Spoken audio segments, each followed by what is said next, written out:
Zoe here. Today I'm really excited because I'm going to be talking to you all about finding your passion. This seems to be quite a popular question on the channel here. So I just thought I would go through, kind of let you know a little bit about my life and how I came to find my passion.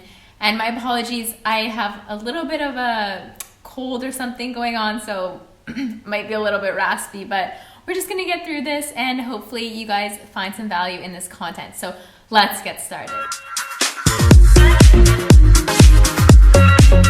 So when it comes to passion, I feel like we've all heard that quote or heard sayings like this where find out what your passion is, do it every day, and you'll never have to work a day in your life. Or find out what your passion is, keep working at it, and then you'll get paid to do it. So back in the day, through my life, I just didn't really think that something like that is possible. I mean, it's possible for some people, but not possible for me.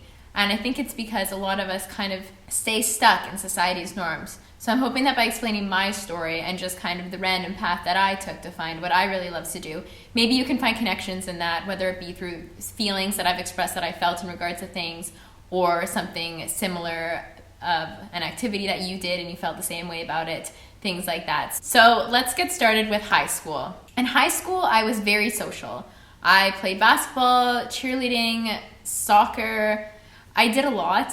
And I really liked being social, and I was also part of the school news team, which means that obviously from a younger age I liked to be with the camera and I really enjoyed creating content. For example, we would go out and create videos together during this class, like outside we'd make little skits and we'd storyboard and things like that, and I loved it so much. And I used to love checking out the Macs from the school and taking them home and just editing up videos all night and checking out the cameras as well. I would film so much content outside of school time. So I'd check out the cameras for the weekend and invite some friends over and we'd film some really funny videos. Like I remember we did one that was like a remake of the Blair Witch Project.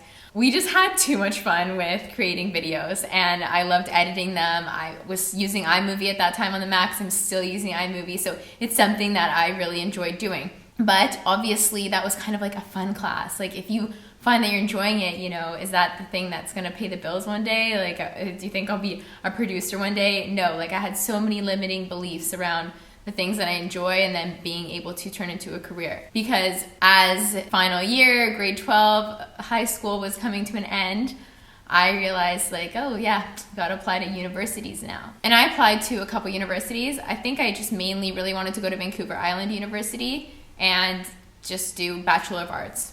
Just very casual, what I feel like the majority of people do. And this city was an hour away from where I grew up, so I was like, perfect, still close to home if I need help with anything, and I'm just gonna be going to VIU. So when I first applied to VIU, and obviously when you're graduating in high school and you're having all these gatherings and your parents' friends are coming over, your family's all, so what are you gonna do with your life? And I didn't know what else to say, so I said teacher, because I knew that I loved being social, I knew that I loved people, and I knew that I loved helping people, and I felt like that was the only career choice that seemed like an option for me. I told this story to myself, I told the story to everybody else, I'm going to be a teacher, that's what I'm going to do. I'm going to go to VIU and I'm going to do Bachelor of Arts for 4 years. I'm going to graduate with a major and a minor, and then I'm going to do my post-bachelor education program, which is a following year afterwards where you get certified to be a teacher and there's practicum and all this. So as I'm going through university, I took what I was interested in. I remember originally I wanted to take English and history because I was very good at English and really enjoyed history in high school. But when I got to university, it was very different for me. And then I decided to do my major in sport, health, and physical education and do a minor in history instead. And within that, I also did a diploma in physical education. Yeah, I'll get to all this in a minute. But basically, I took what I was interested in and I just followed what I found enjoyable rather than what I originally had planned. I kind of started to stray away from that path I had really kind of defined for myself and told other people about. So I decided to do my major in sport, health, and physical education and a minor in history. And I enjoyed these programs, although they were difficult at times and challenging. I just really enjoyed learning about the content. And for example, I feel like I really enjoyed sport, health, and physical education because I've always been interested in the human body, and I felt like I really wanted to know more about nutrition. I wanted to take these courses for myself rather than what I thought would get me a job at the end. Because obviously going to be a teacher, well, in British Columbia, Canada anyways, it can be competitive with what you want to teach. And everybody wants to be a PE teacher, right? Or, you know, a sports teacher or coach. So I wasn't considering how I'm going to get a job. I just knew that this is what I'm interested in. I'm going to do it. So I went through university and I ended up doing the 5 years that it would take to do this Bachelor of Arts in 4 years, because I decided to take summer school and fast track it all. And like I said, I enjoyed what I was doing, but I couldn't exactly see this career path at the end. And I continued to tell the story about how I was going to be a teacher. After third year of university, instead of taking summer school that summer, I went on a Euro trip. So I went and backpacked around. I've mentioned this so many times before because I feel like it was just such a transforming trip for me. And I'll link my video on some of the experiences I had below on that if you are curious and want to check it out. So I went on this Euro trip. I had so much fun. I had the time of my life. I loved living on an adventure. I went solo for just over a month, and like I said, I learned an incredible amount about myself. And when I got back, I realized that I didn't think that I wanted to be a teacher anymore. Well, I realized that I didn't want to stay in BC, Canada anymore. So I decided to apply to all of these education programs like my parents had thought I was going to do and like everybody expected of me, and I still did it.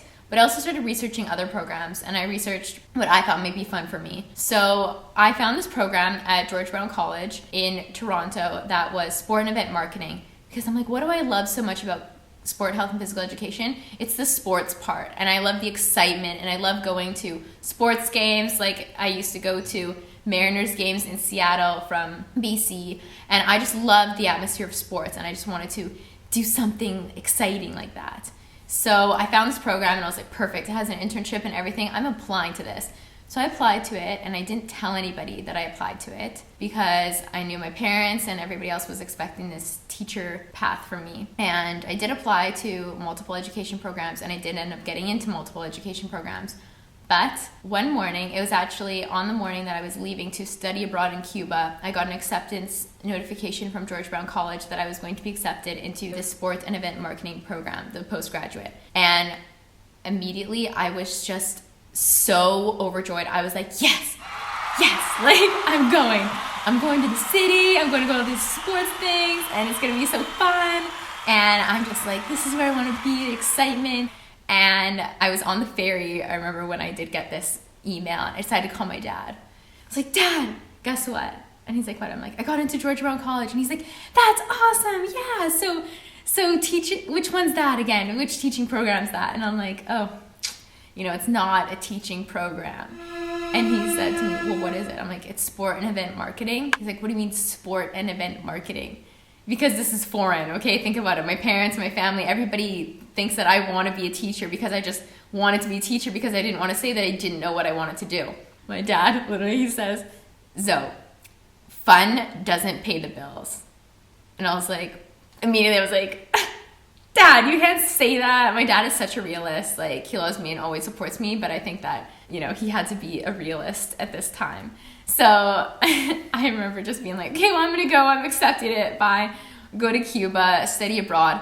And while I was in Cuba, this was for a program in the sport, health, and physical education program, where I went to Cuba and we studied the training of their athletes. Are any of you guys from Cuba? Let us know below. The way that they train their athletes is from a very young age. And then also we took a look at their sports facilities, and then also a portion of the program was going into the schools, younger and primary schools to intermediate schools, and hanging out and playing with the kids. And in this program, I definitely gravitated towards the sporting facilities and how they train their athletes. I love kids, but that wasn't me. Like, I remember we were at a playground, we were playing with all of the kids, and I saw so many of the other students in the program. This was a program between VIU and Western University. So all of my classmates and the classmates from Western were just having a ball with all of these kids, like running around playing with them. And I was running around and playing with them too, but I wasn't overjoyed by it. Whereas when we were at the sporting facilities and we were studying their athletes, I was just in awe. Like, I'm like, wow, this is so cool. This is so intense. Like, there was a complete difference there. Like I said, I still enjoyed my time with the kids, but this sports, exciting, thrilling, kind of adventurous, it was way up there. So that was how I knew. I got back to BC and I remember accepted the sports and event marketing program at George Brown College in Toronto. No, I've never been to Toronto, and I'm just going to do it because I've done this Euro trip. I know that I can make a move by myself. I know I can make it on my own. I'm not overly dependent on people. I don't like asking for help anyways.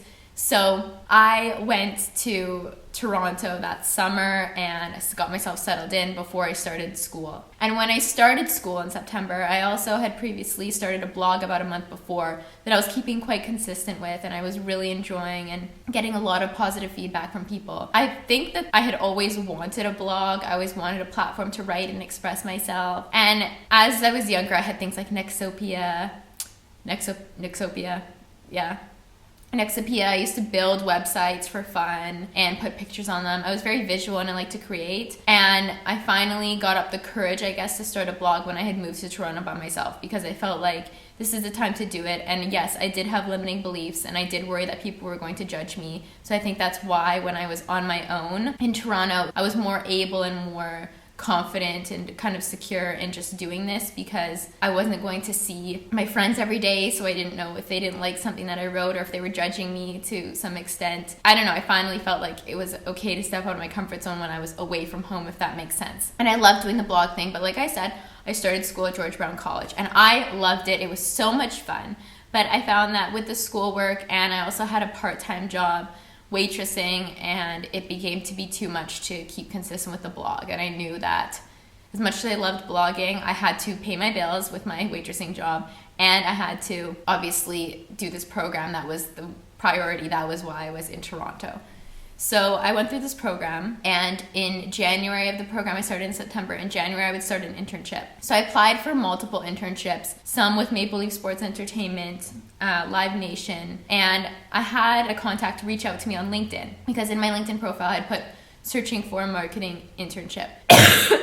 Sorry. So I was searching for a marketing internship and somebody reached out to me. Let's come meet me for coffee and I'm going to tell you about our business and what we do and one thing after another. And I started with an internship with this company called The Art of Productions, which is a business personal development conference company. So I hadn't heard about this company previously, but after doing more research, I realized they were quite big. They would travel throughout Canada and bring speakers like Malcolm Gladwell, Martha Stewart, Seth Godin to the stage, and they inspire people. And I'm like, oh, yeah, I'm all about that. I like to help people. I like exciting events. You know, I like events. I like the atmosphere. I love getting like-minded people together and being excited. So that's how I discovered more and more. This is what I like to do. This is what I like to do.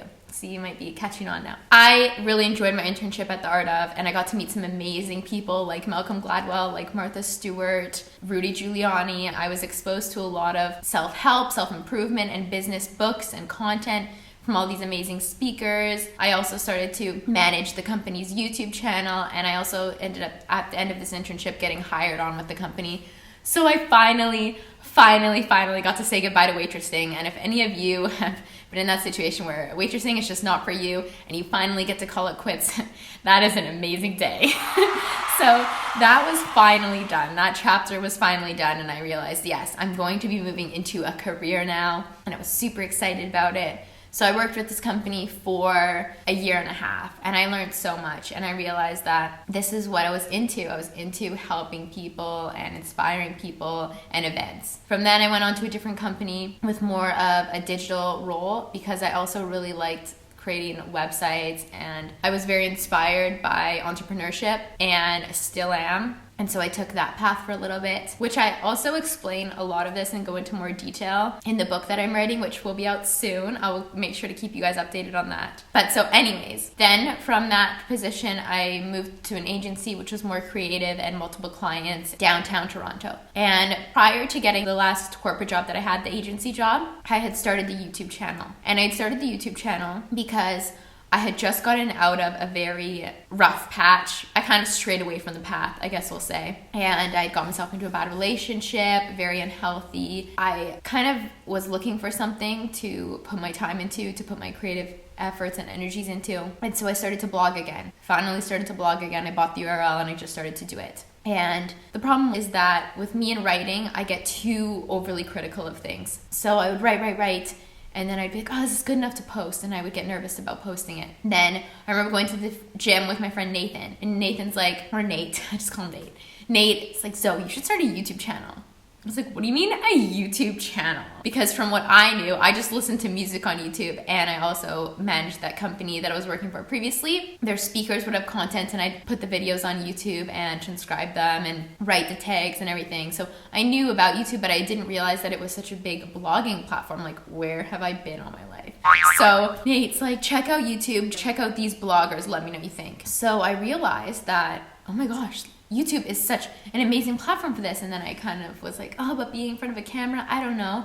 But then I was like, hey, you know what? I love editing. I love editing so much that I'm willing to step out of my comfort zone and sit in front of a camera, because I thought back to all those high school days where I would love to just plug into iMovie. So finally, got myself out of this toxic relationship and got myself into a new living situation, all which is covered in my book. I decided to just go all in with this YouTube channel and dedicate to posting 2 videos per week. 2 videos soon grew to 3 videos per week because I enjoyed it so much. And as you might know, my YouTube channel started off very differently than it is now. My YouTube channel started off with me talking about products and a lot of monthly favorites and a lot of cards, and not to say that wasn't me, but I didn't really realize what my passion was in it. I had a passion for editing, I had a passion for filming. I soon became addicted to it. Spend my weekends filming, stayed up late editing all night, and had no sense of time.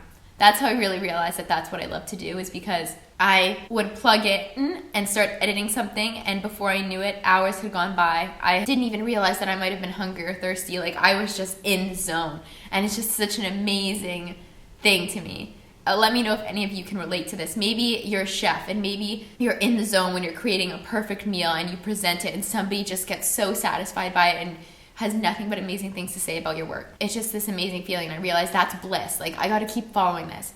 So I kept up with the YouTube channel. Like I said, I moved up to 3 videos per week. And as I started to get more and more comfortable in front of the camera, and as I started to obtain some really nice and thoughtful subscribers, I started to share more about my life. And as I started to share more about my life and things that I was going through and trying to help people, I realized this is it. This is my platform that I can finally help people. Because all through my life, I thought I wanted to be a teacher because I wanted to teach to help. But I don't want to teach to help. I want to try to inspire to help.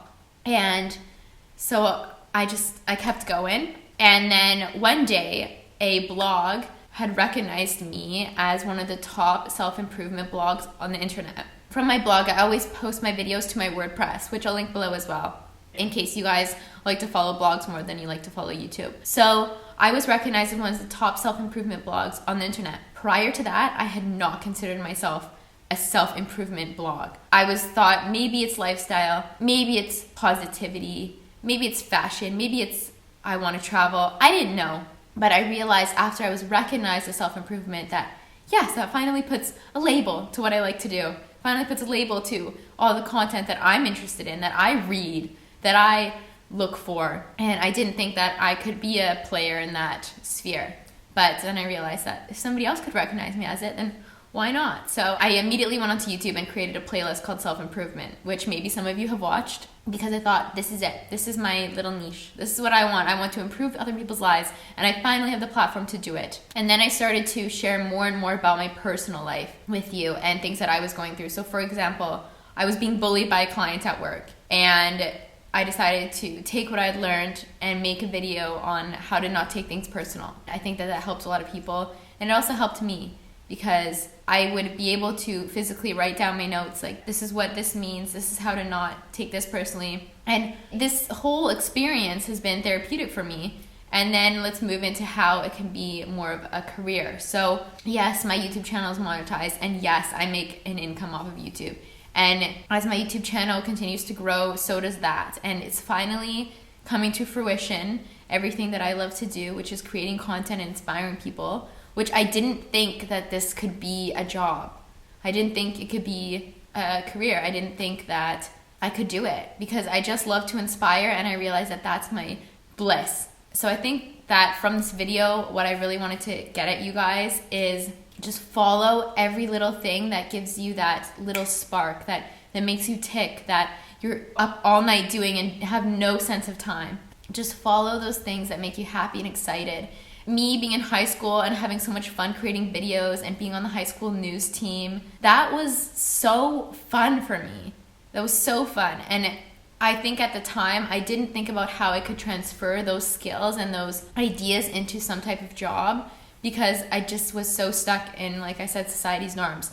My parents both have great jobs, and when you're young, you just kind of think about life, how it has been presented to you. So the jobs that your families have, you think might be the jobs that you should have.